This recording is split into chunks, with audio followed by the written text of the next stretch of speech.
ഒരു 25 bag cement എടുക്കാൻ വേണ്ടിയിട്ട് അന്നത്തെ അവിടുത്തെ ഹെഡ് മേശരിയുടെ അടുത്ത് പൈസ കൊടുത്ത് വിട്ടു. വൈകിട്ട് ഞാനവിടെ സൈറ്റ് വിസിറ്റ് ചെയ്യുന്ന സമയത്തേക്ക് ആ സൈറ്റിൽ സിമെൻ്റ് ഇറക്കിയിട്ടുണ്ട്, ഒരു റൂമുണ്ട്, ആ റൂമിനകത്ത് അടച്ച് വെച്ചേക്കാണെന്ന് പറയും.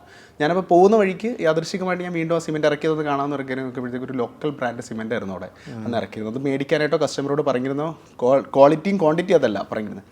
അപ്പം അവർ പറഞ്ഞിരുന്ന ഞാൻ ചോദിച്ചു, ഈ മേശരി വിളിച്ചിട്ട് ചോദിച്ചു എന്തുകൊണ്ടാണ് ഇത് ഇറക്കിയെന്ന് വെച്ചാൽ പറഞ്ഞു, ഒരു ബാഗിനകത്ത് 25 രൂപ റേറ്റ് വ്യത്യാസമുണ്ട്, കുറവുണ്ട്.